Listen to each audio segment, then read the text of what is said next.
ഞാൻ കഴിഞ്ഞ ദിവസം കുറച്ച് ആൾക്കാർ ഇംഗ്ലീഷ് ഇരുന്ന് പ്രാക്ടീസ് ചെയ്യുന്നത് കാണാനിടയായിട്ടോ. അപ്പോൾ അതിലൊരാളിങ്ങനെ ഹലോ ഐ എം എന്നിട്ട് പേര് പറഞ്ഞു. അപ്പോൾ മറ്റേ ആളും ഹലോ മൈ നെയിം ഇസ് എന്ന് പറഞ്ഞിട്ട് പേര് പറഞ്ഞു. അതിനുശേഷം അവർക്ക് ഇംഗ്ലീഷ് പ്രാക്ടീസ് ചെയ്യാൻ വേണ്ടി ഇരിക്കുന്ന ആൾക്കാരാണ്, പക്ഷെ അവർക്ക് മുന്നോട്ട് സംസാരിക്കാൻ പറ്റുന്നില്ല. അപ്പോൾ വാട്ട് ആർ യുവർ ഹോബീസ് എന്നൊരാൾ ചോദിച്ചു. മൈ ഹോബീസ് ആർ എന്ന് പറഞ്ഞിട്ട് അയാൾ ഉത്തരം പറയാം. ഇത് കേട്ടപ്പോൾ എനിക്ക് ഭയങ്കര അൺനാച്ചുറലായി തോന്നി. നിങ്ങൾ നിങ്ങളുടെ ഫ്രണ്ട്സിനോടൊക്കെ സംസാരിച്ച് ഇംഗ്ലീഷ് ഇമ്പ്രൂവ് ചെയ്യാമെന്ന് വിചാരിച്ചാൽ പലപ്പോഴും ഇംഗ്ലീഷ് സംസാരിക്കാൻ വേണ്ടി ഇരിക്കുമ്പോൾ അതാ പ്രശ്നം അല്ലേ? മുന്നോട്ട് പോകുമ്പോൾ ഇങ്ങനത്തെ ക്ലീശ ഡയലോഗുകൾ അടിച്ച് നമ്മൾ ഇരിക്കേണ്ടി വരും.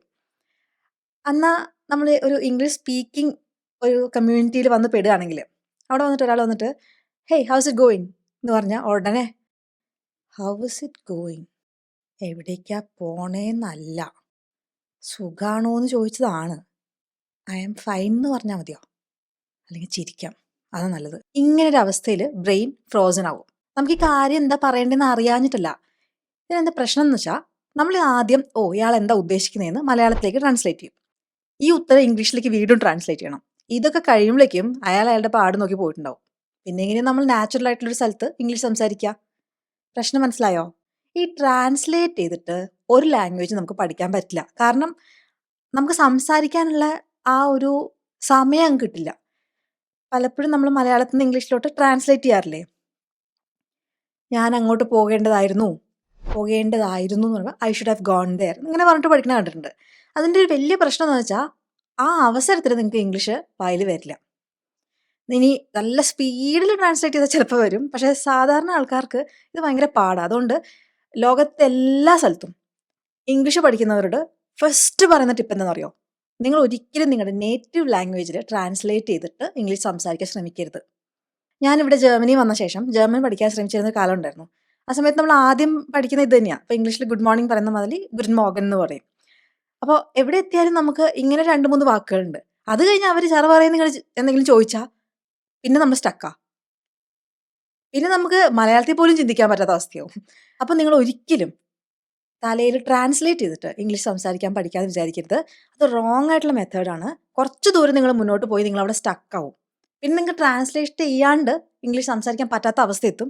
അത് ആകെ പ്രശ്നങ്ങളിലേക്ക് കടക്കും. നമ്മൾ സ്റ്റാർട്ടിങ് കറക്റ്റായ ഡയറക്ഷനിൽ പോയില്ലെങ്കിൽ നമ്മൾ പോകുന്ന ഡയറക്ഷൻ വേറെ ആയിരിക്കും, അറിയാലോ. അതുകൊണ്ട് ട്രാൻസ്ലേറ്റ് ചെയ്ത് ട്രാൻസ്ലേഷൻ നിങ്ങളുടെ തലയിൽ ചിന്തിക്കുന്നത് സ്ലോ ആക്കും.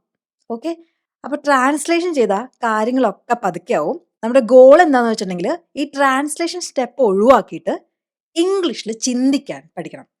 Think in English. എങ്ങനെയാണ്? Think in English. സംഭവമൊക്കെ കൊള്ളാം, പക്ഷെ എങ്ങനെ ചെയ്യും പറഞ്ഞുതരാം. നിങ്ങൾ ഇംഗ്ലീഷ് ഒട്ടും അറിയാത്ത ആളാണെങ്കിൽ ഫസ്റ്റ് ചെയ്യേണ്ട സ്റ്റെപ്പ് എന്താണെന്ന് അറിയോ? നിങ്ങളുടെ ചുറ്റുമുള്ള സാധനങ്ങളുടെ പേര് നിങ്ങൾ ഇംഗ്ലീഷിൽ പറയാൻ പഠിക്കണം. ഇത് ട്രാൻസ്ലേഷൻ അല്ലേന്ന് ചോദിച്ചാൽ ഇത് ട്രാൻസ്ലേഷൻ അല്ല. ഒരു സെൻറ്റൻസ് മുഴുവൻ ഇങ്ങനെ നമ്മൾ മനസ്സിൽ ആദ്യം മലയാളത്തിലാക്കിയിട്ട് പിന്നെ അത് ഇംഗ്ലീഷിലേക്ക് ഇങ്ങനെ വന്നാൽ ഇങ്ങനെ പറയണം എന്ന് പറയുന്നതാണ് ട്രാൻസ്ലേഷൻ. ഓരോ വാക്കിനും ഇംഗ്ലീഷിലൊരു പേരുണ്ടാവും അല്ലേ? ഇപ്പോൾ ഒരു പെൺകുട്ടിയാണെങ്കിൽ ഗേൾ, ഭക്ഷണം പാചകം ചെയ്യുകയാണെങ്കിൽ കുക്ക്, അങ്ങനെ ഓരോന്നിനും ഓരോ വാക്കുകൾ ഉണ്ടാവും. ആ വാക്കുകൾ ആദ്യം നിങ്ങൾ ഐഡൻറ്റിഫൈ ചെയ്യണം. അപ്പോൾ അതിന് ഞാൻ യൂട്യൂബിൽ തന്നെ കുറേ ഷോർട്സ് ഇങ്ങനെ മലയാളത്തിൽ ഈ വാക്കിന് ഇങ്ങനെയാണ് പറയാന്നുള്ള വാക്കുകൾ പഠിപ്പിക്കാറുണ്ട് ഷോർട്ട് വീഡിയോസ് ആയിട്ട്. നിങ്ങളത് കണ്ടിട്ടില്ലെങ്കിൽ അത് കണ്ടു തുടങ്ങിക്കോളൂ. അപ്പോൾ നമുക്ക് ആ ഒരു മെത്തേഡ് വെച്ച് മാത്രം ഇംഗ്ലീഷ് പഠിക്കാൻ പറ്റില്ല. ഞാൻ പറയണത് ഫസ്റ്റ് പക്ഷെ നമുക്ക് പറയണമെങ്കിൽ വാക്കുകൾ അറിയണ്ടേ? എന്ത് സാധനം എന്ന് വെച്ചിട്ട് ഇത് പറയാം. ഒരു സെൻറ്റൻസ് ഉണ്ടാക്കണമെങ്കിൽ അതിൻ്റെ ബേസിക് യൂണിറ്റ് വേർഡ് ആയതുകൊണ്ട് ആദ്യം നിങ്ങൾ നിങ്ങളുടെ ചുറ്റുമുള്ള ഒബ്ജക്ട്സ്, പിന്നെ ചുറ്റും നടക്കുന്ന കാര്യങ്ങൾ, 2 കാര്യങ്ങളാണല്ലോ. ഒന്ന് സാധനങ്ങൾ ഉണ്ടാവും, പിന്നെ ആൾക്കാർ ചെയ്യുന്ന പ്രവൃത്തികൾ ഉണ്ടാവും. ഇത് രണ്ടും നിങ്ങൾക്ക് ഇംഗ്ലീഷിൽ എങ്ങനെയാ പറയാന്നുള്ളത് മനസ്സിലാവണം. അപ്പോൾ അത് തുടങ്ങുമ്പോൾ തന്നെ നമ്മൾ ഇംഗ്ലീഷിൽ ചിന്തിച്ചു തുടങ്ങും. ഓരോ ഒബ്ജക്ട്സിൻ്റെ ഇംഗ്ലീഷിൻ്റെ പേര് കണ്ടുപിടിക്കുമ്പോൾ നമ്മുടെ ബ്രെയിൻ ഓട്ടോമാറ്റിക്കായിട്ട് ഇംഗ്ലീഷിൽ ചിന്തിക്കാൻ തുടങ്ങും. രണ്ടാമത്തെ സ്റ്റെപ്പ്, ഇപ്പം നിങ്ങൾക്ക് അത്യാവശ്യം സാധനങ്ങളുടെ പേര് ഇംഗ്ലീഷിൽ അറിയാമെങ്കിൽ, നമ്മൾ മലയാളികൾക്ക് ഇംഗ്ലീഷിലെ സാധനങ്ങളുടെ പേര് കിട്ടാൻ എളുപ്പമാണ്. കാരണം മിക്ക സാധനങ്ങൾക്കും നമ്മൾ മലയാളത്തിൽ പോലും ഇംഗ്ലീഷിലെ പേരാ ഉപയോഗിക്കാം. ബുക്ക്, സ്പൂൺ, പെൻ, ഇതൊക്കെ ഇംഗ്ലീഷിലെ വാക്കുകളല്ലേ. അപ്പോൾ അതുകൊണ്ട് തന്നെ നമുക്ക് അത്രയ്ക്ക് ഡിഫിക്കൽട്ട് ആയിരിക്കില്ല. എക്സെപ്റ്റ് ചില കാര്യങ്ങൾ ലൈക്ക് തിരിച്ചറിയുക, റെക്കഗ്നൈസ്, അങ്ങനത്തെ വാക്കുകളൊക്കെ ചിലപ്പോൾ കിട്ടില്ല. അപ്പോൾ അതിന് ഞാൻ പറഞ്ഞില്ലേ, ഞാൻ ഷോർട്ട് വീഡിയോസ് ഇടാറുണ്ട് യൂട്യൂബിൽ. അത് നിങ്ങൾ കണ്ടിട്ട് ആ വാക്കുകളൊന്ന് ഇടയ്ക്കിടയ്ക്കൊന്ന് റീവിസിറ്റ് ചെയ്യുക. ഏതൊക്കെയാണ് വാക്കുകൾ, അതിന് ഇങ്ങനെയാണ് ഇംഗ്ലീഷിൽ പറയുക, ആ കാര്യങ്ങളൊക്കെ ഒന്ന് മനസ്സിലാക്കുക. അത് കഴിഞ്ഞ് ചെയ്യേണ്ട കാര്യം എന്താണെന്ന് വെച്ചാൽ ഇംഗ്ലീഷ് എവ്രിഡേ ആക്ടിവിറ്റീസിന് നിങ്ങൾ യൂസ് ചെയ്യണം. ഇപ്പം നിങ്ങൾ ഭക്ഷണം പാചകം ചെയ്യാൻ പോവാണ്. അപ്പോൾ എന്താ ഉണ്ടാക്കാൻ പോണേ? ദോശ. ദോശയ്ക്ക് ദോശ എന്ന് തന്നെ പറഞ്ഞാൽ മതി. പാൻ കേക്ക് എന്നൊക്കെ പറയാം. പക്ഷെ അതിനേക്കാളും ഫോക്കസ് നമ്മുടെ ഇപ്പോൾ ഇന്ത്യൻ ആയിട്ടുള്ള ഒരു സാധനത്തിൻ്റെ പേര് നിങ്ങൾ ഇംഗ്ലീഷിൽ കണ്ടുപിടിക്കണേക്കാളും ഇമ്പോർട്ടൻറ്റ് ആ ചട്ടിക്ക് എന്താ പറയുക? പാൻ. ദോശ ഉണ്ടാക്കുന്ന ദോശച്ചട്ടിയില്ലേ? ദോശക്കല്ല്. അതിന് പാൻ എന്ന് പറയാം. കയ്യിലിന് എന്താ പറയുക? ലേഡിൽ. അപ്പോൾ അങ്ങനത്തെ കാര്യങ്ങളൊക്കെ അറിയണം. സോ ഞാൻ ദോശ ഉണ്ടാക്കാൻ പോവുകയാണ്. അപ്പോൾ നിങ്ങൾ പോവുകയാണെങ്കിൽ നിങ്ങൾ മനസ്സിൽ നിങ്ങൾ പറയാം, ഞാൻ ദോശ ഉണ്ടാക്കാൻ പോവുകയാണ്. എങ്ങനെ പറയാം? I M going to make dosa. അപ്പോൾ ഉണ്ടാക്കുക, make. I M going to make dosa. അപ്പോൾ ആ സെൻറ്റൻസ് കണ്ടോ, നിങ്ങൾ കുറച്ച് കഷ്ടപ്പാടായിരിക്കും. ഐ ദോശ മേക്ക് എന്ന് മാത്രമേ ചിലപ്പോൾ കിട്ടുള്ളൂ. പക്ഷേ നമ്മൾ സാധാരണ ബേസിക് ആയിട്ടുള്ള കുറച്ച് ഇംഗ്ലീഷ് സെൻറ്റൻസുകൾ പഠിച്ചിട്ടുണ്ടല്ലോ. എവിടെ പഠിച്ചു? എൻ്റെ യൂട്യൂബ് ചാനലിൽ ഞാൻ പ്ലേലിസ്റ്റ് ആക്കിയിട്ട് ഉണ്ടാക്കി വെച്ചിട്ടുണ്ട്. എവരിഡേ വീട്ടിലുണ്ടാകുന്ന സംഭവങ്ങളുടെ ഇംഗ്ലീഷ്, പിന്നെ സിസ്റ്റമാറ്റിക് ആയിട്ട് ഒരു 16 വീഡിയോയിൽ ഇംഗ്ലീഷ് ഇങ്ങനെ പഠിക്കാന്ന് വെച്ചിട്ടുള്ള ആ വീഡിയോസ്, കുറച്ച് സ്പീഡിൽ ഇംഗ്ലീഷ് നിങ്ങൾക്ക് പഠിച്ചു തീർക്കണമെങ്കിൽ ഒരു 10 വീഡിയോ സീരീസിൻ്റെ പുതിയ സീരീസ് നമ്മൾ തുടങ്ങിയിട്ടുണ്ടായിരുന്നു. അതിൽ 10 എണ്ണം കഴിഞ്ഞിട്ടുണ്ട്. അപ്പോൾ അത് ഇങ്ങനെ എത്രയോ റിസോഴ്സ് നമ്മുടെ ചാനൽ തന്നെ ഉണ്ട്. അതിൽ ഏതെങ്കിലും ഒരു പ്ലേലിസ്റ്റ് അങ്ങോട്ട് പൂർത്തിയാക്കുക. പിന്നെ 100 ഇംഗ്ലീഷ് സെൻറ്റൻസസ് എന്ന് പറഞ്ഞിട്ട് ഞാനൊരു വീഡിയോ ഇട്ടിട്ടുണ്ട്. അത് വളരെ നല്ല വീഡിയോ ആണ്. കുറേ നമുക്ക് കാര്യങ്ങൾ പഠിക്കാമെന്ന് പറ്റും. അപ്പോൾ അതും ഒന്ന് കണ്ടോളൂ. എൻ്റെ ചാനൽ സെർച്ച് ചെയ്താൽ കിട്ടും. 100 ഇംഗ്ലീഷ് സെൻറ്റൻസസ് വിനീന്ന് സെർച്ച് ചെയ്താൽ മതി.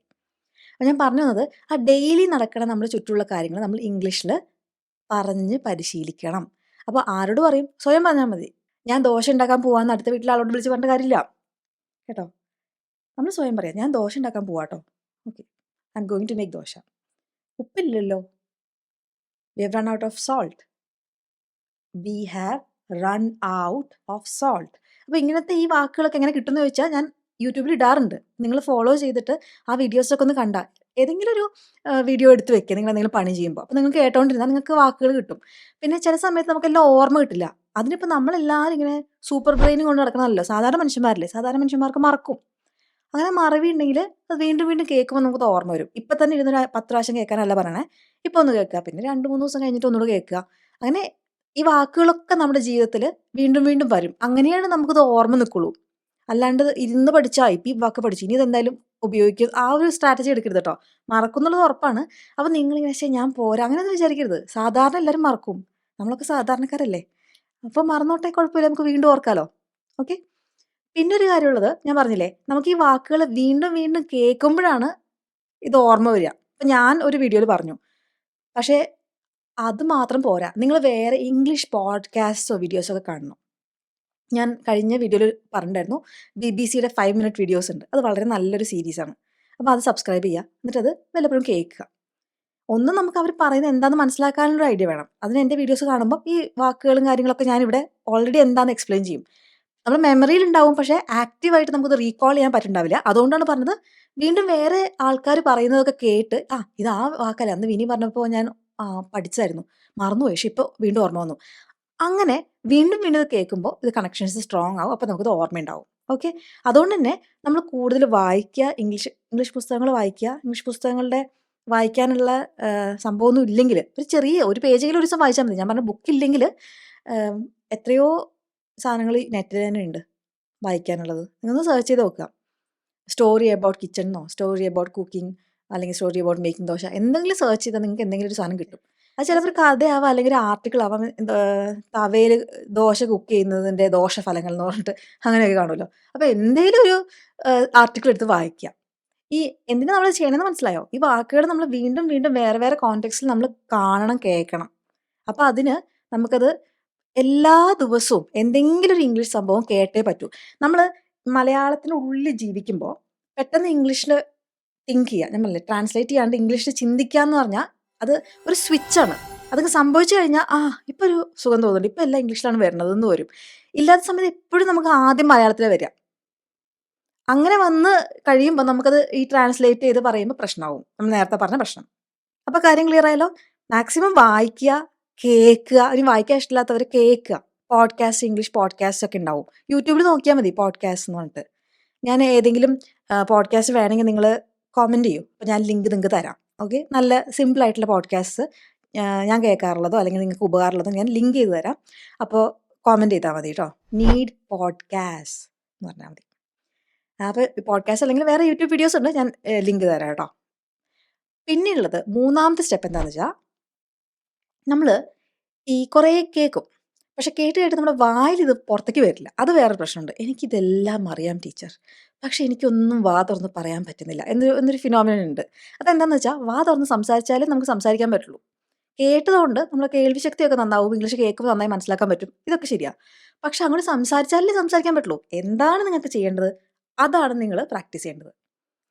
അപ്പോൾ എങ്ങനെ സംസാരിക്കും? ഇതിപ്പോൾ നമ്മൾ ആദ്യം പറഞ്ഞ സംഭവം. എന്നാൽ ഒരു ഫ്രണ്ടിനെ വിളിച്ച്, എടാ നമുക്ക് കുറച്ച് ഇംഗ്ലീഷ് സംസാരിച്ചാൽ, yes your name is, my name is, my hobbies are, എന്നിട്ട് വീണ്ടും തുടങ്ങും. ഒരു 10 മിനിറ്റ് കഴിയുമ്പോഴേക്കും ഭയങ്കര ബോറടി ആയിട്ട് നമ്മൾ വിചാരിക്കും, ഇത് ശരിയാവില്ല, എനിക്ക് നല്ല ഇംഗ്ലീഷ് അറിയാവുന്ന ആരോടെങ്കിലും സംസാരിക്കണം എന്നൊക്കെ ഫീലിംഗ് വരും. ഇതൊരു ടിപ്പിക്കൽ സ്റ്റേജാണ് കേട്ടോ. ആദ്യത്തെ സ്റ്റേജ് ഇത്, രണ്ടാമത്തെ സ്റ്റേജ് ഇത്, ഇങ്ങനെയാണ് എല്ലാ ആൾക്കാരും പോവുക. പ്രാക്ടീസ് നിങ്ങൾ ചെയ്യാൻ ശ്രമിച്ചിട്ടുണ്ടെങ്കിൽ മനസ്സിലാവും. എസ്പെഷ്യലി ഈ ഗ്രൂപ്പുകളിലൊക്കെ പ്രാക്ടീസ് ചെയ്യാൻ ശ്രമിച്ചിട്ടുണ്ടെങ്കിൽ നിങ്ങൾക്ക് മനസ്സിലാവും. ഞാൻ എൻ്റെ കോഴ്സ് എടുക്കുന്ന സ്റ്റുഡൻസിന് ഒരു ടെലഗ്രാം ഗ്രൂപ്പ് ക്രിയേറ്റ് ചെയ്തിട്ടുണ്ട്. അപ്പോൾ അവിടെ എന്നാൽ നിങ്ങൾ പ്രാക്ടീസ് ചെയ്തോളൂ എന്ന് പറഞ്ഞാൽ, hello my name is, your name is, yes, are you working, ഇങ്ങനെ ടിപ്പിക്കൽ കുറച്ച് സെൻറ്റൻസുകളുണ്ട്. അപ്പോൾ എനിക്കത് കണ്ടപ്പോൾ മനസ്സിലായി ഇത് എവിടെയും മുന്നോട്ട് പോകില്ല എന്ന്. അപ്പോൾ ഞങ്ങൾ കുറേ ഗെയിംസൊക്കെ ഇൻട്രൊഡ്യൂസ് ചെയ്തിട്ട് കുറച്ചുകൂടെ ഫണ്ണാക്കാൻ വേണ്ടിയിട്ട്, അപ്പോൾ എന്തെങ്കിലുമൊക്കെ സംസാരിക്കുക, ഞാൻ എന്തെങ്കിലുമൊക്കെ ചോദ്യങ്ങളൊക്കെ ചോദിക്കും, നിങ്ങൾക്ക് അതിനെക്കുറിച്ച് അഭിപ്രായം എന്താ?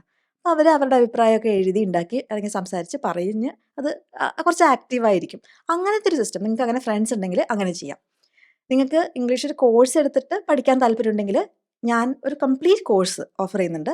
അതിൻ്റെ കോഴ്സ് വെബ്സൈറ്റിൽ കൂടിയാണ്. എന്ന് വെച്ചാൽ ഈ പണിയെടുക്കുന്ന ജോലി എടുക്കുന്ന ആൾക്കാർക്കൊക്കെ ലൈവായിട്ട് ഇന്ന സമയത്ത് വന്നിരുന്ന് കാണാൻ പറ്റില്ലല്ലോ. നമ്മൾ കൃത്യമായിട്ട് ഒരു 15 മിനിറ്റ് എല്ലാ ദിവസവും ഇതിന് വേണ്ടി മാറ്റി വെച്ചാൽ മതി. 90 ഡേയ്സ് കൊണ്ട് കോഴ്സ് അങ്ങ് തീരും. നല്ല ക്ലാരിറ്റി വരും. ബേസിക്സ് ഒക്കെ നമുക്ക് നല്ല സ്ട്രോങ് ആവും. അല്ല എന്താണ് എന്നുള്ള നല്ല ക്ലാരിറ്റി കിട്ടും. പിന്നെ അതിൽ തന്നെ ChatGPT യൂസ് ചെയ്തിട്ടുള്ള പ്രാക്ടീസ് മെത്തേഡ്സ് എങ്ങനെയാണ് ചെയ്യുക എന്നുള്ളത് ഞാൻ പറഞ്ഞു കൊടുക്കുന്നുണ്ട്. പിന്നെ ഈ ടെലഗ്രാം ഗ്രൂപ്പ് ഫുൾ കോഴ്സ് എടുക്കുന്നവർക്ക് അതുണ്ട്. അപ്പോൾ നമ്മൾ പ്രാക്ടീസ് ചെയ്യുക, ഡിസ്കസ് ചെയ്യുക. പിന്നെ നമ്മുടെ ചുറ്റും ഇംഗ്ലീഷ് ആവുമ്പോൾ നമുക്ക് സംസാരിക്കാണ്ട് വേറെ നിവൃത്തി ഉണ്ടാവില്ല. അപ്പം ഞാൻ പറഞ്ഞു വന്ന കാര്യം എന്ന് വെച്ചാൽ, നിങ്ങൾ ഈ പ്രവൃത്തികൾ ചെയ്യുന്നതൊക്കെ, ദോശ ഉണ്ടാക്കാൻ പോകുക എന്നുള്ള കാര്യമൊക്കെ നിങ്ങൾ സെൻറ്റൻസ് ഉണ്ടാക്കണമെന്ന് ഞാൻ പറഞ്ഞില്ലേ, അത് നിങ്ങൾ ഉറക്കെ പറയുക. അത് വളരെ ഇമ്പോർട്ടൻ്റാണ്. ആദ്യമൊക്കെ ഇതൊക്കെ ദോശ ഉണ്ടാക്കാൻ പോവാണ്, I am going to make dosa എന്നൊക്കെ പറഞ്ഞ് ചെല്ലുമ്പോൾ നമുക്ക് തന്നെ എന്തിനാണ്, ഞാൻ എല്ലാവരും എന്നെക്കുറിച്ച് വട്ടാന്ന് വിചാരിക്കുമോ എന്നൊക്കെ ഒരു ഫീലിംഗ് വരും. അത് സ്റ്റാർട്ടിങ്ങിൽ ഉണ്ടാവും അല്ലേ. എല്ലാ കാര്യവും അങ്ങനെ തന്നെയാണ്. നമുക്ക് വേണ്ട കാര്യങ്ങൾ നമ്മൾ ചെയ്യണം, വേറെ ആരും നമുക്ക് വേണ്ടി ചെയ്തു തരില്ല അല്ലേ. അപ്പോൾ നമ്മളോട് തന്നെ കുറച്ച് നേരം സംസാരിക്കുക. നമ്മൾ ചെയ്യുന്ന പ്രവൃത്തികളൊക്കെ നിങ്ങൾ, ഞാനിപ്പോൾ ഇത് ചെയ്യാൻ പോവാ, എനിക്കിത് വർക്കാവും തോന്നുന്നില്ല എന്നുള്ള കാര്യങ്ങളൊക്കെ, ഈ ദോശ കൊളാവും, ആദ്യത്തെ ദോശ എപ്പോഴും ഇങ്ങനെ തന്നെയാണ്, ഈ കാര്യം ഇങ്ങനെ നമ്മൾ സംസാരിക്കില്ലേ, അടുത്ത ദോശ ഇങ്ങനെ നന്നായാൽ മതിയായിരുന്നു, ഇതൊക്കെ നമ്മൾ ഇംഗ്ലീഷിലാക്കുക. മനസ്സിലായോ? ഇനി വേറൊരു പ്രശ്നം എന്താ ഇതിൽ വരാൻ പോണേന്ന് വെച്ചിട്ടുണ്ടെങ്കിൽ, നിങ്ങളുടെ സെൻറ്റൻസുകൾ തെറ്റും. അതാണല്ലോ നിങ്ങളുടെ വലിയ പ്രശ്നം. ഉപ്പ് തീർന്നു എന്നൊക്കെ എങ്ങനെ പറയും? തീർന്നു. സോൾട്ട് ദുഷ്മൻ ആ ടൈപ്പായി പോകും. അത് പ്രശ്നമില്ല. അതിന് കുറേ നിങ്ങൾക്ക് അത്യാവശ്യം വേണ്ട കാര്യങ്ങളൊക്കെ ഞാൻ യൂട്യൂബിൽ നിങ്ങളെ പഠിപ്പിക്കുന്നുണ്ട്. പിന്നെ വേറൊരു കാര്യമുള്ളത്, നമ്മൾ ഈ കേൾക്കണം എന്ന് പറഞ്ഞില്ലേ, പോഡ്കാസ്റ്റ് വീഡിയോസൊക്കെ ഇംഗ്ലീഷിലുള്ളത്, അത് കേൾക്കുമ്പോൾ നിങ്ങളൊരു പ്രത്യേക കാര്യം ശ്രദ്ധിക്കണം. നിങ്ങൾ ആദ്യം ഈ ഓക്കെ ഒരു വീഡിയോ അല്ലെങ്കിൽ പോഡ്കാസ്റ്റ് കേട്ടു, അതിനുശേഷം അടുത്ത് കേൾക്കാമെന്ന് വിചാരിക്കരുത്. അത് തന്നെ കേൾക്കുക റിപ്പീറ്റായിട്ട്. ഒരു 5 മിനിറ്റിൻ്റെ ചെറിയ ചെറിയ വീഡിയോസാണ് ഞാൻ ഉദ്ദേശിക്കുന്നത്. ഞാൻ പറഞ്ഞില്ലേ, അത് അറിയില്ലെങ്കിൽ ഒന്ന് കോമെൻറ്റ് ചെയ്താൽ മതി, ഞാൻ ലിങ്ക് തരാം. അപ്പോൾ ഒരെണ്ണം മാത്രം, ഒരു മാസം ഒരു വീഡിയോ നിങ്ങൾ കേൾക്കാൻ പാടുള്ളൂ, കൂടുതലൊന്നും ചെയ്യരുതേ. എന്നിട്ട് ഇതന്നെ റിപ്പീറ്റായിട്ട് കേൾക്കുക. ഇത് റിപ്പീറ്റായിട്ട് കേൾക്കുമ്പോൾ എന്താണെന്ന് വെച്ചാൽ, അത് ഏത് ഭാഷയാണെങ്കിലും, ചൈനീസ് ആണെങ്കിൽ പോലും നിങ്ങൾക്ക് ബൈ ഹാർട്ട് ആവും അത്, അല്ലേ. അപ്പോൾ നിങ്ങൾ സ്വയം ഇതിൻ്റെ കൂടെ പറഞ്ഞു നോക്കുക. അപ്പോൾ അടുത്ത സെൻറ്റൻസ് ഇങ്ങനെയാണെന്ന് നമുക്കറിയാലോ. അപ്പോൾ നമ്മൾ സ്വയം പറയാം. അപ്പോൾ നമ്മുടെ ആക്സെൻറ്റും ശരിയാവും, പറയുന്നതും ശരിയാവും. നമ്മൾ എഴുതിയിട്ട് വായിക്കുമ്പോൾ അല്ലെങ്കിൽ സെൻറ്റൻസ് ഉണ്ടാക്കുമ്പോൾ നമ്മുടെ ഓൺ ആക്സെൻറ്റിലാണ് സാധനം വരിക. നമ്മൾ കേട്ട് അതുപോലെ നമ്മൾ റിപ്പീറ്റ് ചെയ്യാൻ ശ്രമിക്കുമ്പോൾ ആ ആക്സെൻറ്റ് മാറും. ആക്ച്വലി നിങ്ങൾ ഈ വിദേശത്തൊക്കെ പോകുന്ന ആൾക്കാർ കുറേ പേര് കോഴ്സ് എടുക്കാറുണ്ട്. അവരൊക്കെ ചെയ്യേണ്ട കാര്യമാണ്, എന്തെങ്കിലും കേട്ടിട്ട്, പോഡ്കാസ്റ്റ് എന്തെങ്കിലും കേട്ടിട്ട് അത് നമ്മൾ തന്നെ സ്വയം റിപ്പീറ്റ് ചെയ്യാൻ ശ്രമിക്കണം. ഓക്കെ, അത് വളരെ ഇമ്പോർട്ടൻ്റ് ആയ സ്റ്റെപ്പാട്ടോ, നിങ്ങൾ മിസ് ചെയ്യരുത്. അടുത്ത പോയിന്റ് എന്താണെന്ന് വെച്ചിട്ടുണ്ടെങ്കിൽ, നമ്മളിപ്പോൾ ഒരാൾ നമ്മുടെ അടുത്ത് മലയാളം പഠിക്കാൻ വേണ്ടിയിട്ട്, ഗേൾ ഫ്രണ്ട് മലയാളിയാണ്, അപ്പോൾ മലയാളം പഠിക്കണം എന്നൊക്കെ വെച്ചാൽ നമ്മുടെ അടുത്ത് വന്നു, നിങ്ങളുടെ അടുത്ത് വന്നു കേട്ടോ. അപ്പോൾ നിങ്ങൾ എന്നാൽ ശരി മലയാളം കാശൊക്കെ തരാമെന്ന് പറഞ്ഞു, എന്നാൽ പഠിച്ചു, ഞാൻ പറഞ്ഞുതരാം, എനിക്കറിയാം മലയാളം എന്നൊക്കെ പറഞ്ഞിട്ട് നിങ്ങൾ അയാളെ പഠിപ്പിക്കാം. അപ്പോൾ നിങ്ങൾ ഇതൊക്കെ പറഞ്ഞു, സാധാരണ ചെയ്യുന്ന പ്രവൃത്തികളൊക്കെ നമ്മൾ ചിന്തിച്ച് പറയണം, മലയാളത്തിൽ പറയണം എന്നൊക്കെ അയാളത് പറഞ്ഞു. നമുക്ക് ഇംഗ്ലീഷിലാണ്, പക്ഷേ അയാൾ മലയാളം പഠിക്കാൻ വന്നുകൊണ്ട്. അപ്പോൾ നമ്മളിങ്ങനെ ഒരു 2 മണിയൊക്കെ ആയപ്പോൾ അയാൾ കണ്ടപ്പോൾ ചോദിക്കുക, ഊണ് കഴിച്ചോ എന്നാണ് ചോദിക്കേണ്ടത്. അപ്പോൾ ആള് ഊണ് ഭക്ഷണം അപ്പോൾ നമ്മൾ പറഞ്ഞു ഊണ് ഊണ്. അത് കഴിഞ്ഞ് കഴിക്കുക. അപ്പോൾ കഴിക്കുക പാസ്റ്റ് ടെൻസ് കഴിച്ചോ. ഊണ് കഴിച്ചോ, ഊണ് കഴിച്ചോ. ഇങ്ങനെ 2 വാക്കുകളായി പഠിച്ചാൽ എപ്പോൾ അയാൾ ഊണ് കഴിച്ചോ എന്ന് ചോദിക്കുന്നത് നിങ്ങളൊന്ന് ആലോചിച്ച് നോക്കിയേ. അതിന് പകരം ആ ഒരുമിച്ച് ഊണ് കഴിച്ചോ, ഊണ് കഴിച്ചോ, അത് ഒറ്റതായിട്ട് ഞാൻ ഊണ് കഴിച്ചോ എന്നല്ല ഊണ് കഴിച്ചോ അങ്ങനെ ചോദിച്ചു ഊണ് കഴിച്ചോ അങ്ങനെ പറഞ്ഞിട്ട് അയാളെ പഠിപ്പിക്കുക ചങ്ക്സ് ആയിട്ട്. അപ്പോൾ ഊണിന് പകരം അവിടെ എന്താ പറയുക ചോറിനാണെങ്കിലും അയാൾക്ക് ചോറ് കഴിച്ചോ. അപ്പോൾ അയാൾക്ക് കഴിക്കുക എന്നൊക്കെ ആലോചിച്ചെടുക്കേണ്ട കാര്യം വരില്ല. ചങ്ക്സ് ആയിട്ട് പഠിക്കണം നമ്മൾ. മനസ്സിലായോ? നിങ്ങൾ ചങ്ക്സ് പഠിച്ചിട്ടുണ്ട്. അത് നിങ്ങൾക്ക് ഉപകാരത്തിലും വന്നിട്ടുണ്ട്. ഞാൻ പറഞ്ഞുതരാം എപ്പോഴാണ്. നിങ്ങൾ ഒരാളെ കാണുമ്പോൾ എന്താ പറയുക രാവിലെ കാണുമ്പോൾ? നല്ല ഗുഡ് രാവിലെ മോർണിംഗ് എന്ന് പറഞ്ഞിട്ടാണോ ഗുഡ് മോർണിംഗ് പറയുക? അല്ല. ഗുഡ് മോർണിംഗ് എന്നുള്ളത് ഓരോ ഒറ്റ സാധനമായിട്ട് നമ്മുടെ വായിൽ വരും. അതാണ് ഒരു ചങ്ക്. മനസ്സിലായോ? ഇങ്ങനെ നമ്മൾ നല്ല പ്രഭാതം എന്നൊക്കെ പറഞ്ഞ് നമ്മൾ ട്രാൻസ്ലേറ്റ് ചെയ്ത് പഠിക്കാൻ നിന്നാൽ അതെങ്ങനെ ഉണ്ടാവും നിങ്ങൾ ആലോചിച്ച് നോക്കിയേ. അതുകൊണ്ടാണ് ഈ ട്രാൻസ്ലേറ്റ് ചെയ്തിട്ടുള്ള രീതി ചെയ്യരുതെന്ന് പറയണത്. നമുക്ക് ഹിൻസ് കിട്ടാൻ വേണ്ടിയിട്ട് ഓരോ വാക്കുകൾ ഏതാണെന്ന് നമുക്ക് ഓർത്ത് വയ്ക്കാം. പക്ഷേ നമ്മൾ സംസാരിക്കുമ്പോൾ ചങ്കുകളായിട്ട് പഠിക്കാൻ ശ്രമിക്കണം. അത് നിങ്ങൾ ഈ പോഡ്കാസ്റ്റ് കേൾക്കുമ്പോഴോ അല്ലെങ്കിൽ ബുക്സ് വായിക്കുമ്പോഴോ ഒക്കെ നിങ്ങൾക്ക് ഒരുമിച്ച് ഈ ചങ്ക്സ് നിങ്ങളുടെ വരും. കാരണം എന്താ പറയുക, ഇപ്പം നിങ്ങളായിട്ട് ഇങ്ങനെ ചങ്ക്സ് നോക്കി ചങ്ക്സ് എവിടെ എന്ന് വെച്ചാൽ അന്വേഷിച്ചെടുക്കേണ്ട കാര്യമില്ല. ഈ ചങ്ക്സ് എന്ന് വെച്ചാൽ എപ്പോഴും ഒരുമിച്ച് വരുന്ന വാക്കുകളാണ്. അപ്പോൾ നിങ്ങൾക്കത് ഒരുമിച്ച് കിട്ടും. അതാണ് കേൾക്കുമ്പോഴും വായിക്കുമ്പോഴൊക്കെ അത് ഒരുമിച്ച് വരും. പല പല കോണ്ടെക്സ്റ്റിൽ ഇത് ഒരുമിച്ച് വരും. അപ്പോൾ നിങ്ങൾക്ക് ഓട്ടോമാറ്റിക്കായിട്ട് നിങ്ങളുടെ ബ്രെയിനിന് കിട്ടും. അതുകൊണ്ടാണല്ലോ ഗുഡ് മോർണിംഗ് എന്ന് പറഞ്ഞിട്ട് നിങ്ങൾ ചിന്തിക്കാത്തത്, നല്ല രാവിലെ എന്നൊന്നും പറഞ്ഞിട്ട് നിങ്ങൾ ആലോചിക്കാത്തത്. എല്ലാപ്പോഴും നിങ്ങൾ കേൾക്കുന്നത് എന്താ? ഗുഡ് മോർണിംഗ്, ഗുഡ് ഈവനിങ് എന്നൊക്കെ. മനസ്സിലായോ? ഇത് ഇമ്പോർട്ടൻ്റാണ്. ഇതിന് എന്താ ചെയ്യേണ്ടത്? ചങ്ക് കിട്ടാൻ എന്താ ചെയ്യണം? വായിക്കുകയും കേൾക്കുകയും ചെയ്താൽ മതി. അപ്പോൾ ചങ്ക്സ് ഒന്ന് എപ്പോഴും ഒരുമിച്ചാണ് വരുന്നതെന്നുള്ളത് നമ്മുടെ ബ്രെയിൻ ഓട്ടോമാറ്റിക്കായിട്ട് മനസ്സിലാക്കും. ഓക്കെ, ചങ്ക്സ് ആയിട്ട് പഠിക്കാൻ ശ്രമിക്കുക. ഓരോ വേർഡ്സ് ആയിട്ട് പഠിക്കുന്നതിനേക്കാളും ഉപകാരം അതാണ്. അടുത്ത പോയിന്റ് എന്താണെന്ന് വെച്ചാൽ, നിങ്ങൾ ഏതെങ്കിലും ഒരു ഇംഗ്ലീഷ് വാക്ക് നോക്കിയിട്ട് ഇതിന് അർത്ഥം പിടികിട്ടുന്നില്ല. ഒരു വാക്ക് ഏതാ? സർക്കംസ്റ്റൻസ്. സാഹചര്യം എന്നാണ് അതിൻ്റെ അർത്ഥം. പക്ഷെ നമ്മൾ ഈ സർക്കംസ്റ്റൻസ് ഇതെന്താണ് ഈ വാക്ക് എന്ന് നമുക്ക് മനസ്സിലാവണില്ല. അപ്പോൾ നമ്മൾ ഉടനെ തന്നെ ഒരു ഇംഗ്ലീഷ് മലയാളം ഡിക്ഷണറി നോക്കിയിട്ട് ഇത് കണ്ടുപിടിക്കാമെന്ന് വെച്ചോ, ഉടനെ നമ്മുടെ മൈൻഡിൽ വീണ്ടും മലയാളത്തിലേക്ക് പോയി വീണ്ടും ട്രാൻസ്ലേഷൻ വരും. അതുകൊണ്ട് ഒരിക്കലും അങ്ങനത്തെ ഡിക്ഷണറി യൂസ് ചെയ്ത് ഇംഗ്ലീഷ് ഡിക്ഷണറി, ഇപ്പോൾ ഓക്സ്ഫോർഡ് ലേണേഴ്സ് ഡിക്ഷണറി എന്നൊക്കെ പറഞ്ഞിട്ട് ഡിക്ഷണറി ഉണ്ട്, അല്ലെങ്കിൽ കേംബ്രിഡ്ജ് ഡിക്ഷണറി. ഇതൊക്കെ വളരെ സിമ്പിളായിട്ട് ഇംഗ്ലീഷിലുള്ള ആ വാക്ക് തന്നെ വളരെ സിമ്പിളായിട്ട് അവർ എക്സ്പ്ലെയിൻ ചെയ്യും. അങ്ങനത്തെ ഡിക്ഷണറി മാത്രം യൂസ് ചെയ്യുക. ഗൂഗിൾ ട്രാൻസ്ലേറ്റ് വെച്ചിട്ട് മീനിങ് കണ്ടുപിടിക്കുന്ന ആൾക്കാരെ എനിക്കറിയാം. ചെയ്യരുത് കേട്ടോ, അത് ചെയ്യരുത്. ഒന്നാമത് ട്രാൻസ്ലേറ്റ് പറയുന്ന കുറേ പൊട്ടത്തരങ്ങളുണ്ട്. രണ്ടാമത് നമ്മുടെ മെത്തേഡ് അതല്ലെന്നേ. ട്രാൻസ്ലേറ്റ് ചെയ്ത് പഠിക്കരുത്. ഇംഗ്ലീഷ് ഡിക്ഷണറി തന്നെ യൂസ് ചെയ്യണം. ഓക്കെ, അടുത്ത സ്റ്റെപ്പ്. ഇതൊക്കെ ചെയ്യുമ്പോൾ ഇനി ഞാൻ വളരെയധികം മിസ്റ്റേക്ക് വരുന്നു. ആര് കറക്റ്റ് ചെയ്ത് തരും എൻ്റെ മിസ്റ്റേക്ക്? മിസ്റ്റേക്ക് വരട്ടെ. നമ്മൾ പെർഫെക്റ്റ് അല്ല. ആ ഇംപെർഫെക്റ്റായ നമ്മളെ നമ്മൾ ആക്സെപ്റ്റ് ചെയ്യണം. ഈ കുട്ടികളൊക്കെ ചെറുപ്പത്തിൽ ഞാൻ എഴുന്നേറ്റ് നടന്നാൽ വീഴും, അതുകൊണ്ട് ഞാൻ എഴുന്നേറ്റ് നടക്കുന്നില്ല എന്ന് പറഞ്ഞിരുന്ന അവിടെ ആരെങ്കിലും ഏതെങ്കിലും മനുഷ്യൻ നടന്നുണ്ടാവുമോ? എഴുന്നേറ്റ് നടക്കുമ്പോൾ വീഴും. സംസാരിച്ച് നമ്മൾ പരിശീലിക്കുമ്പോൾ തെറ്റുപറ്റും. ഇതൊക്കെ നോർമൽ കാര്യങ്ങളാണ്. ഈ കുട്ടികൾ അങ്ങനെയൊക്കെ ചിന്തിച്ച അവസ്ഥ വെച്ച് നോക്കിയൊക്കെ. പാരൻസിൻ്റെ ടെൻഷൻ, ഇതുവരെ എഴുന്നേറ്റ് നടന്നില്ലേ, 2 വയസ്സായല്ലോ ഇതുവരെ എഴുന്നേറ്റില്ലെന്ന് ചോദിക്കും. കുട്ടി വിചാരിക്കാം, ഞാൻ എഴുന്നേറ്റ് നടന്നാൽ വീഴുക, ഞാനിപ്പോൾ എഴുന്നേൽക്കുന്നില്ല, അതുകൊണ്ട് ഞാൻ ഇങ്ങനെ 4 കാലിൽ എഴഞ്ഞ് നടന്നോളാം, എനിക്കതാ താല്പര്യം എന്ന് വിചാരിച്ചാൽ അതാണ് നമ്മൾ ചെയ്യണത്. ഈ മിസ്റ്റേക്ക് വരുത്തുമെന്ന് വിചാരിച്ച് നമ്മൾ ഇംഗ്ലീഷ് പറയാണ്ടിരിക്കുമ്പോൾ എക്സാക്ട്ലി ഇതേ മനോഭാവമാണ്. ഇപ്പം നിങ്ങൾക്ക് മനസ്സിലായോ ആ മനോഭാവത്തിൻ്റെ പ്രശ്നം? ചെയ്യരുത്. മിസ്റ്റേക്സ് ആണ് എന്താ പറയുക, മിസ്റ്റേക്സിനെ നമ്മൾ ഡീമണൈസ് ചെയ്ത് എന്തോ വലിയൊരു ഭീകരജീവി എന്നുള്ള രീതിയിൽ നമ്മൾ കാണണം. മിസ്റ്റേക്സ് ആണ് ഏറ്റവും നല്ല കാര്യം. ഒരു പണി എടുക്കാത്തവൻ ഒരു മിസ്റ്റേക്കും വരുത്തിയിട്ടുണ്ടാവില്ല. മനസ്സിലായല്ലോ? പണി എടുക്കുന്നവൻ മിസ്റ്റേക്ക് വരുത്തിയിട്ടുണ്ടാവും. ഏതാ നല്ലത്? ഞാൻ വേറെ കൂടുതലൊന്നും പറയുന്നില്ല. ഈ ഫ്ലുവൻസി എന്ന് പറയുന്നത് പെർഫെക്റ്റ് ഗ്രാമറിൽ സംസാരിക്കുക അങ്ങനെയല്ല. നേറ്റീവ് സ്പീക്കേഴ്സൊക്കെ നമ്മൾ മലയാളം പറയുമ്പോൾ എന്തൊക്കെ പൊട്ടത്തരങ്ങൾ ആ ഇതിലേക്ക് കയറി വരാറുണ്ട്. നമ്മൾ മൈൻഡ് ചെയ്യാറുണ്ടോ? ഞാൻ മലയാളം പറഞ്ഞപ്പോൾ തെറ്റിപ്പോയല്ലോ, ഞാൻ ഇനി മലയാളം പറയുന്നില്ല എന്നൊക്കെ ആരെങ്കിലും വിചാരിച്ചിട്ടുണ്ടോ? പിന്നെ ഇംഗ്ലീഷ് നമ്മൾ രണ്ടാമത് പഠിക്കുന്ന ഭാഷയാണ്, പിന്നെയാണ്. വിഷമം വിചാരിക്കരുത്. മിസ്റ്റേക്സ് വരുത്തുന്നത് ബോൾഡായിട്ട് വരുത്തുക. ഒരു മിസ്റ്റേക്ക് ഞാൻ വരുത്തിയല്ലോ, അടിപൊളി, ഈ മിസ്റ്റേക്ക് പക്ഷെ ഞാൻ ഇനി വരുത്തില്ല കേട്ടോ എന്ന് പറഞ്ഞങ്ങ് പഠിക്കാം. പിന്നെ ഈ മിസ്റ്റേക്സ് വരുത്തുമ്പോൾ അതൊക്കെ നമുക്ക് മനസ്സിലാവും. എങ്ങനെ മനസ്സിലാവും? അതിനല്ലേ ഈ പോഡ്കാസ്റ്റ് കേൾക്കാനും എൻ്റെ വീഡിയോ ഒക്കെ കാണാൻ പറയണത്. അപ്പോഴേക്കും നമുക്ക് അന്ന് ഞാൻ അങ്ങനെയാ പറഞ്ഞു ഇങ്ങനെയല്ല പറയണ്ടല്ലേ, ആ മൊമെന്റ് ഇല്ലേ, ആഹാ എന്നുള്ള മൊമെന്റ് ഇല്ലേ, ആ മൊമെന്റിലാണ് ലേണിംഗ് നടക്കുക. പിന്നെ നിങ്ങൾ ഒരിക്കലും ആ മിസ്റ്റേക്ക് വരുത്തില്ല. ഓക്കെ, അതുകൊണ്ട് നിങ്ങൾ ആദ്യം മിസ്റ്റേക്ക് വരുത്തണം, എന്നാലല്ലേ ഇത് ശരിയാവുള്ളൂ. ഇല്ലെങ്കിൽ ഞാനിത് ഇവിടുന്ന് ഇങ്ങനെയാ പറയാന്ന് വെച്ചാൽ ഓക്കെ വിനി പറഞ്ഞു ഇങ്ങനെയാ പറയാം. നല്ല കാര്യം. ഇത്രയും വിചാരിക്കുള്ളൂ. നിങ്ങൾ ആ മിസ്റ്റേക്ക് വരുത്തിയിട്ട് അയ്യേ! ചമ്മിപ്പോയല്ലോ. ഞാൻ ആ മിസ്റ്റേക്ക് വരുത്തിയല്ലോ. ഇത് ഇങ്ങനെയാണല്ലേ. പിന്നെ നിങ്ങൾ ജീവിതത്തിൽ ഇത് മറക്കില്ല.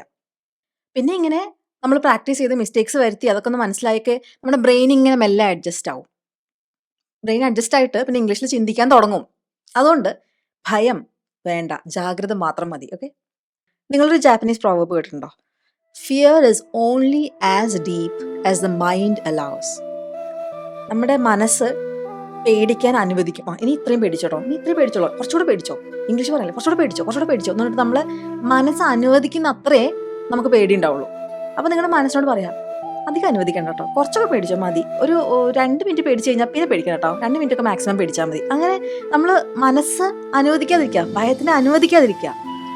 ഭയം ആഴത്തിൽ ഇങ്ങനെ വന്ന് മുട്ടൊക്കെ ഇടിച്ച് വായൊക്കെ വിളറുന്ന അവസ്ഥയിൽ എത്താതിരിക്കുക, അതിനെ അനുവദിക്കരുത് കേട്ടോ.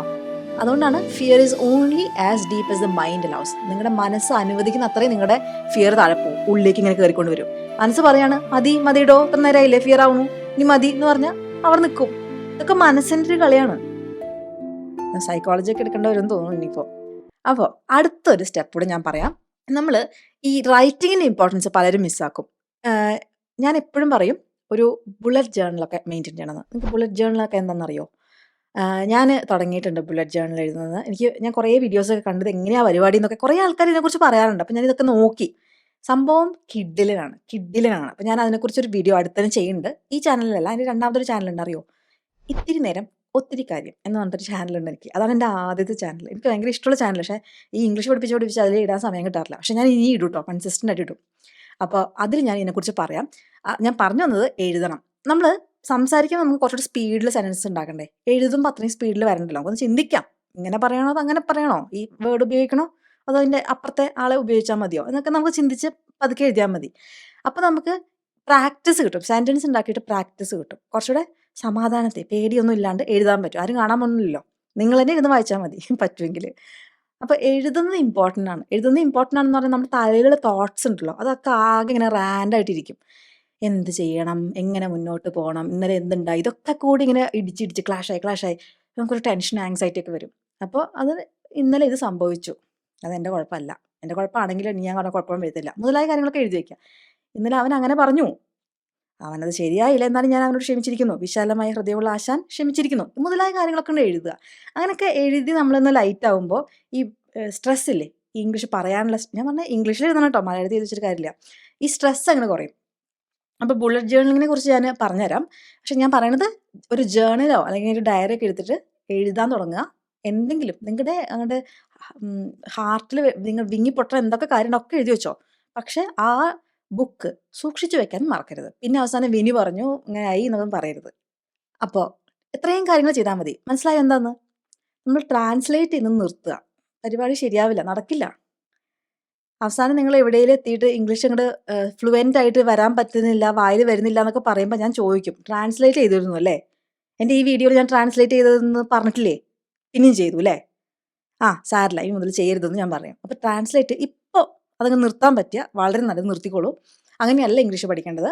ഇംഗ്ലീഷ് നമ്മൾ ഈ കുട്ടികളൊക്കെ ഭാഷ പഠിക്കണം കണ്ടിട്ടില്ലേ? നമ്മൾ ആ സാഹചര്യത്തിൽ കുറേ ലിസൺ ചെയ്യുക, കുറേ കേൾക്കുമ്പോൾ തന്നെ നമുക്ക് നല്ല നല്ല ചങ്ക്സ് ഫ്രേസസ് ഒക്കെ കിട്ടും. ചങ്ക്സ് മനസ്സിലായില്ലേ? ഗുഡ് മോർണിംഗ് അങ്ങനത്തെ ചങ്ക്സ് കിട്ടും.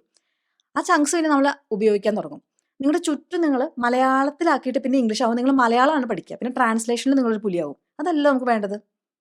ഇംഗ്ലീഷ് സംസാരിക്കാൻ, ഫ്ലുവൻ്റ് ആയിട്ട് സംസാരിക്കാൻ ട്രാൻസ്ലേഷൻ മനസ്സിൽ നിർത്തുക. അപ്പോൾ ഇപ്പം തന്നെ ഒരു 5 മിനിറ്റ് ഇന്നിപ്പോൾ നടന്ന കാര്യങ്ങൾ, അപ്പം ഞാൻ ഇത്രയൊക്കെ സംസാരിച്ചല്ലോ, അതിൽ നിങ്ങൾക്ക് എന്നോട് ഇത്തിരി ദേഷ്യം തോന്നിയ കാര്യങ്ങളുണ്ടെങ്കിൽ അത് എഴുതി വയ്ക്കുക.